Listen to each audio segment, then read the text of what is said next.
আমার বিয়ে হয়েছে প্রায় 4.5 বছর হতে যাচ্ছে। বিয়ের প্রথম দিন রাতে আমার শাশুড়ি আমাকে ডেকে নিয়ে বলে, বৌমা কোনোভাবেই যেন পেটে বাচ্চা না আসে, কারণ আর কয়েকদিন পরেই আমার ছেলে বিদেশে চলে যাবে। আমাদের লাভ ম্যারেজ ছিল, ভালোবেসে বিয়ে করেছিলাম।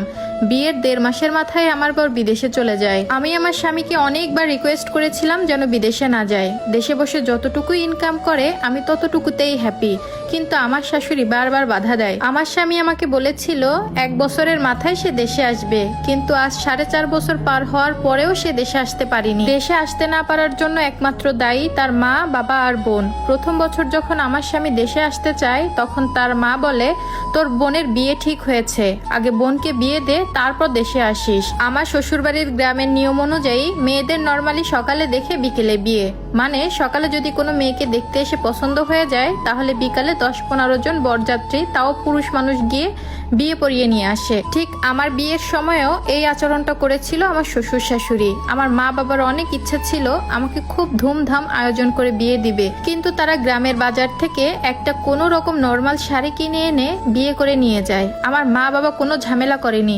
কারণ পুরো এলাকায় আমার বিয়ের কথা জানতো। আর একবার যদি আমার বিয়ে ভেঙে যায়, তাহলে পুরো এলাকায় রটিয়ে পড়বে মেয়ে খারাপ। কিন্তু আমার শ্বশুর শাশুড়ির আসল রূপ দেখতে পাই আমার ননদের বিয়ের বেলায়। তারা এখন সব চিনে, ওয়েডিং ফটোগ্রাফার, ঢাকা থেকে বিয়ের শপিং, মেহেদি আর্টিস্ট, ইভেন্ট প্ল্যান, সবকিছু। প্রায় 10 লাখ টাকা খরচ করিয়েছে আমার হাজবেন্ডকে দিয়ে, যেন সে সহজে দেশে আসতে না পারে। তার বোনের বিয়ে সে খরচ করবে স্বাভাবিক, কিন্তু একবারে 10 লাখ টাকা দিয়ে বিয়ে করার কোনো প্রশ্নই আসে না। যেখানে আমাকে নর্মাল একটা 2000 টাকার শাড়ি দিয়ে বিয়ে করে নিয়ে এসেছে, সেখানে এখন তার মেয়ের বেলায় 10 লাখ টাকা দিয়ে বিয়ে করাচ্ছে। যাই হোক, বিয়ের ঘটনা বাদ দিই। এর 2 বছর পর আমার স্বামী আবারও দেশে আসতে চায়। তখনও আমার শ্বশুর শাশুড়ি অনেক তালবাহানা করে আমার স্বামীকে আর দেশে আসতে দেয়নি, কারণ আমার ননদের বাচ্চা হবে, তাদের বাসায় বড় করে আকিকা দিবে, অনুষ্ঠান করবে। এই বলে আমার শ্বশুর শাশুড়ি আমার স্বামীর কাছ থেকে প্রায় 1 লক্ষ টাকা নেয়। বলে রাখি, আমি আমার স্বামীকে অনেকভাবে বুঝিয়েছিলাম সংসারে অবশ্যই খরচ করবা, কিন্তু একটু হিসাব করে, কিন্তু সে কখনো আমার কথা শুনিনি। যখনই তার মা বাবা টাকা চাইতো, একদম হিসাব না করেই টাকা পাঠাতো। তবে আমার স্বামী আমার বেলায় ছিল উদাসীন। যদি কখনো বলতাম আমাদের একটা ভবিষ্যৎ আছে, অন্তত ভবিষ্যতের কথা চিন্তা করে কিছুটা টাকা সেভিংস করো, সে কখনো টাকা জমায়নি। আমাকে মাস শেষে যে হাত খরচের টাকাটা পাঠাতো, সেখান থেকে আমি কিছু টাকা জমিয়ে একটা ডিপিএস করি এবং মাসে মাসে সেখানে কিছু টাকা জমাই। এই তো গত কয়েক মাস আগে কুরবানি ঈদ গিয়েছে। আমার স্বামী চেয়েছিল কুরবানি ঈদের পর আসতে, কিন্তু আমার শ্বশুর শাশুড়ি বলে তারা এখন বাড়ির কাজে হাত দিয়েছে, এখন যদি চলে আসে তাহলে বাড়ির কাজ কিভাবে কমপ্লিট করবে, টাকায় অনেক শর্ট পড়বে। বাড়ির কাজের অজুহাত দেখিয়েও আমার স্বামীর এবার আর আসা হলো না। এই তো 3 দিন আগে আমার শাশুড়ি তার রুমে আমাকে ডেকে নিয়ে বলে, বৌমা তুমি আমার ছেলের সাথে এখন থেকে কম কম কথা বলবে। যখনই আমি আমার ছেলের সাথে কথা বলি, তখনই সে দেশে আসতে চাই। কেন, তুমি রাতে কি বুঝাও তাকে? আমরা কি তোমাকে কোনো অশান্তিতে রাখি? আমার শাশুড়ি আমাকে বলে আমার শ্বশুর নাকি অনেক বছর বিদেশে ছিল, তাহলে সে কিভাবে থেকেছে। তবে এইটা ঠিক, আমার শ্বশুর দীর্ঘকাল প্রবাসে ছিল, কিন্তু উনি বিয়ের 8 বছর পর বিদেশে গিয়েছিলেন, আবারও 3 বছর পর দেশে চলে আসেন। এরপর দেশে 4 বছর থেকে তারপর অন্য দেশে চলে গিয়েছেন, কিন্তু তার সাথে আমাকে মিলাচ্ছে। আমিও তার কথাগুলো চুপ করে শুনতেছিলাম, কিছুই বলিনি। কিন্তু আমার ভুল ভাঙে 5 দিন আগে। আমার ননদের হাজবেন্ডের সিলেটে পোস্টিং হয়েছে, তাই উনি অন্য জেলাতে যাচ্ছে। উনি বলেছেন সব গুছিয়ে রাখতে, কয়েক মাস পর আমার ননদকে নিয়ে যাবে, কিন্তু আমার ননদ কোনোভাবেই তাকে যেতে দিবে না যতক্ষণ না তাকে সাথে করে নিয়ে যায়। 5 দিন আগে আমাদের বাসায় সালিশ বসেছে, সেখানে 2 পরিবারের লোক উপস্থিত ছিল।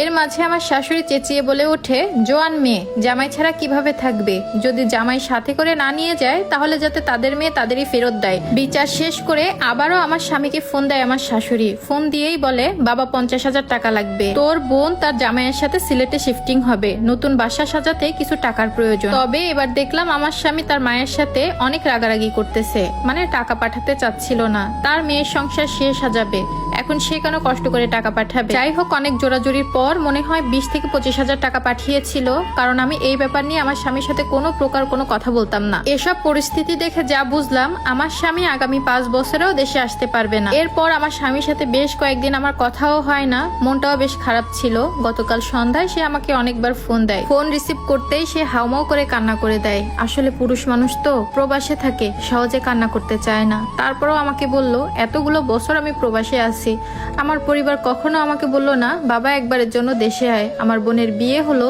কতগুলো ঈদ গেল, বোনের একটা বাচ্চাও হলো, যতবারই আমি আসতে চাই ততবারই আমার ফ্যামিলি আমাকে নিষেধ করে। আসলে প্রবাসীদের সবাই টাকা দিয়েই মাপে, যতদিন পরিবারকে টাকা পাঠাতে পারবে ততদিনই ছেলে ভালো, আর যখন দেশে আসতে চাইবে তখন তাদের মুখ কালো। আর এরপর আমার স্বামী যে আমাকে কথাটা শোনালো, এটা আমি কখনো কল্পনাও করতে পারিনি। আমার স্বামী আমাকে জানায় সে 1 মাসের মধ্যে দেশে আসতেছে। যদিও আমার আগে থেকে পাসপোর্ট করা ছিল, 1 মাসের ভিতরে দেশে এসে সে আমাকে তার কাছেই নিয়ে যাবে, সুন্দর একটা সংসার গড়বে। আলহামদুলিল্লাহ, আমি এতটুকুতেই খুশি। আমার স্বামী আমার জন্য কোনো সেভিংস করেনি, এটা নিয়ে আমার কোনো দুঃখ নেই, কিন্তু দিন শেষে আমি তার কাছে থাকতে পারবো, আমাদের সুন্দর একটা ভবিষ্যৎ হবে, এটাই সবসময় আল্লাহর কাছে চাইতাম। সত্যি ধৈর্য ধরলে আল্লাহ কখনো নিরাশ করেন না। হ্যালো বিউটিফুল অডিয়েন্স, আশা করি সবাই ভালো আছেন। এত সময় যে স্টোরিটা শুনতে পেয়েছেন, এটা একটা আপুর লাইফ থেকে নেওয়া, এটা কোনোভাবেই আমার সাথে সম্পৃক্ত না।